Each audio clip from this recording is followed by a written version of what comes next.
এভাবে একটা দেশ চলতে পারে না।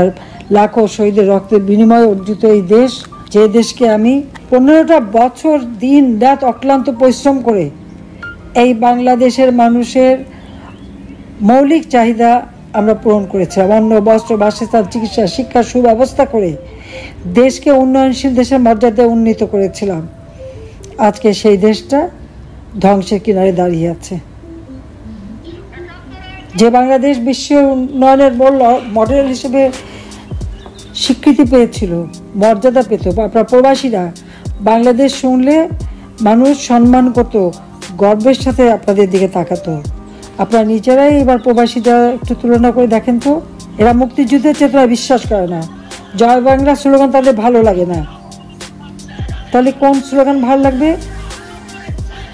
যে পাকিস্তানি শাসকদের কাছে লাথি ঝাঁটা খেত, যে পাকিস্তানি শাসকরা উঠতে বসতে অপমান করত, যে পাকিস্তানি হানাদার বাহিনী মা বোনের ইজ্জত লুটেছে, ঘর বাড়ি জ্বালিয়েছে, গণহত্যা চালিয়েছে, তাদের খুব পছন্দ, তারাই ভালো, তাদের সাথে সখ্যতা।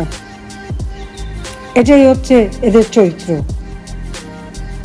যারা মুক্তিযুদ্ধের চেতনায় বিশ্বাস করে না, স্বাধীনতার চেতনায় বিশ্বাস করে না, মুক্তিযুদ্ধের আদর্শে যাদের কোনো বিশ্বাস নাই, তারা বাংলাদেশের অর্থনীতি, গণতন্ত্র, সামাজিক নিরাপত্তা, জানমালের নিরাপত্তা সব ধ্বংস করে দিচ্ছে। মনে হলো যেন 71 সালে যাদেরকে পরাজিত করেছে সেই পরাজয়ের প্রতিশোধই তারা নিচ্ছে। কাজে এদের হাত থেকে যত দ্রুত দেশকে রক্ষা করা যায় সবাই ঐক্যবদ্ধ হন। প্রবাসে আপনাদের যারা যোগাযোগ, সবার সাথে যোগাযোগ করেন, জনমত সৃষ্টি করেন এবং এই ইউনূসের মতো একটা সুদখোর, জঙ্গি, ফ্যাসিস্ট, দুর্নীতিবাজ ফ্যাসিস্ট ইউনূসের হাত থেকে দেশকে রক্ষা করতে হলে তাকে ক্ষমতা থেকে হটিয়ে এই দেশকে মুক্ত করতে হবে, জঙ্গি মুক্ত করতে হবে। আসুন সকলে ঐক্যবদ্ধ হয়ে যার যা কিছু আছে, যে যেভাবে পারেন দেশের জন্য এক হয়ে ঐক্যবদ্ধভাবে কাজ করে। এটাই আমার আহ্বান। সবাই ধন্যবাদ। জয় বাংলা, জয় বঙ্গবন্ধু, বাংলাদেশ চিরজীবী হোক। খোদা হাফেজ।